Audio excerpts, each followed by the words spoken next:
Okay. Any questions? I'll just keep moving. Okay, so EQ is another category of DSP, and this is going to allow us to basically tweak the frequency volumes to our heart's content. We can go up and down. We can select different bands, notches, whole swaths of frequencies, and raise or lower volumes here. Okay, and you don't always want to have something that looks dramatic. You may see like these if you go to look for external help on like how to EQ a mix or something like that, you'll always see images, screenshots of EQs with 90 different bands. Let's go 1, 2, 3, 4, 5, and there'll be all these crazy peaks and valleys, and that looks good in a magazine article, but it's not really how things work. So let's see. If you have more than a few bands of EQ, the problem is either in the source material or you're over EQing it. Imagine if you had 30 tracks to work with on a cinematic, right? You don't want to have all these plugins and all these bands, and also it'll be so tedious to have to keep going back that it'll be easier to have the least amount of EQ possible. In fact, I always have this kind of Zen approach with EQ. Let me listen to this character. This is Rexenor. Magic power. From Wartide. Magic power. And these aren't part of your exercise. I'm just giving you a different example here. Now, he's already been kind of processed, but I'm just for the sake of example, I'm going to go ahead and click on here, and I'll just say add, and I'll type in EQ, and I see re-EQ pop up somewhere. Where are you? Re-EQ. There you are. Okay, I have a bunch of other stuff here. I'm not going to show you just yet. But if you can check or uncheck which plugins you want to have active. So I have EQ active. And it'll default to a 4-band EQ, which is good. That's probably the most you should ever need. And most EQs, you might see something like this. Very high drama here, right? Or you may see something like this. That's about it. You don't want to be getting into like, 80 bands with all this stuff. Again, you may need to sort of repair a sound that hasn't been recorded correctly, or maybe you want to exaggerate some characteristic of it, and that's fine. But in general, you don't want to always have too many bands. Now, I can double click on any of them to turn them on or off. They'll turn transparent.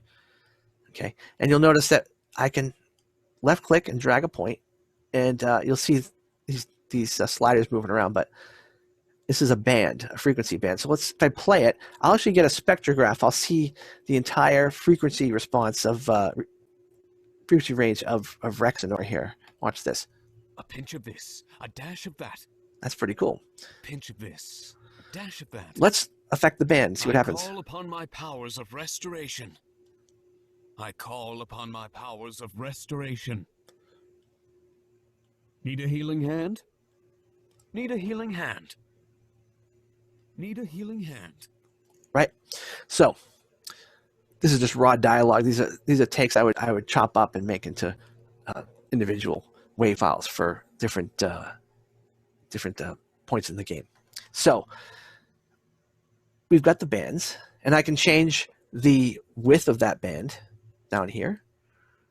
Okay, but otherwise I can just kind of move the other two sliders just by manipulating it. And you might want to have a very narrow band to correct some sort of glitch in the audio.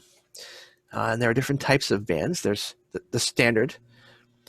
Reaper set up one here called a low shelf. Say I want to get rid of all frequencies below a certain range. Well, let's try that. Need a healing hand? Need a healing hand. Need a healing hand. Similarly, there's one called a high shelf. All right, you can bring that down here. Need a healing hand? Need a healing hand.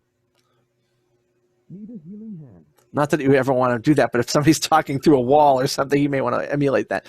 But you get the idea. So there's a low shelf and a high shelf. There's also something called a low pass and a high pass, and that's kind of the same thing, but it's flipped. So low pass means, I made this a low pass filter. It means allow all low frequencies through.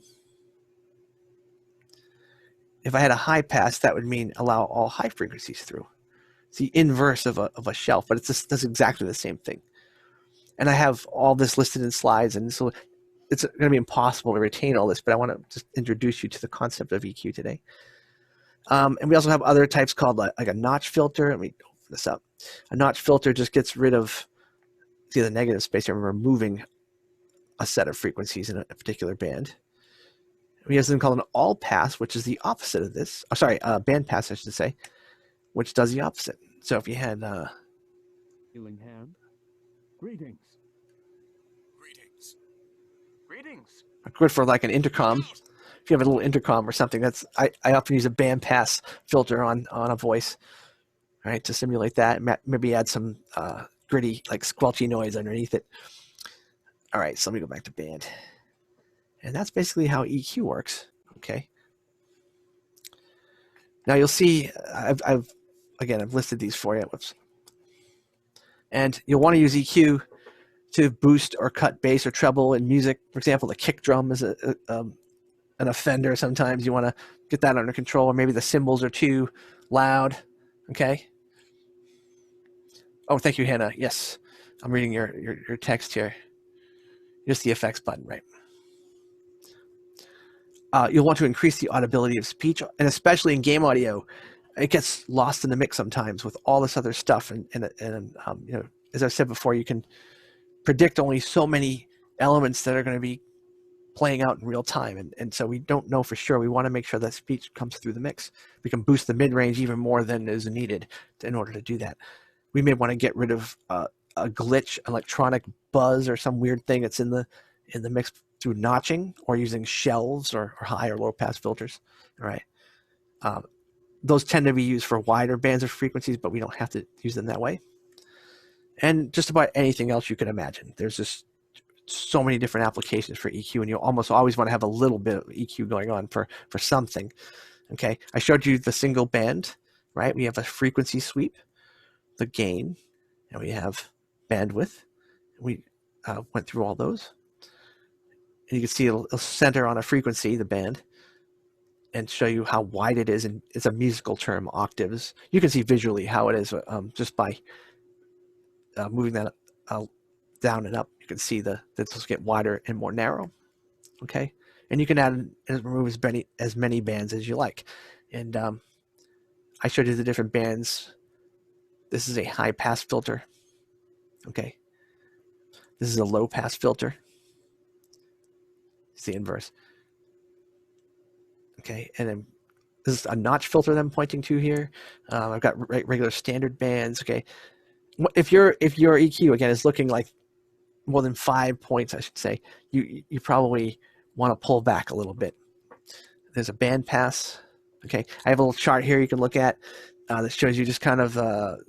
This is not scientific, but this is kind of trying to formalize the different ranges of frequency when you're mixing. So very low bass, we call ultra low bass. Okay, sometimes called a visceral or LFE sound. They're felt rather than heard. Then you have your lower bass, mid-range, upper mid-range. This is where speech starts to become more audible naturally with our equal loudness contour, but we may want to push it even more to cut through a mix in game audio. Our presence, which is kind of this clear feeling that you get in the mix, it's still kind of tonal, but it's almost a bit more shimmery. And then you get up to the high range, and it really becomes shimmery and what you may call glassy or sparkly. There's all these scientific terms we use here. And all I can say is experiment with them and see how your sound effect or music or your dialogue sounds when you apply these EQ filters, right? You can select a band and then just kind of increase or decrease the volume.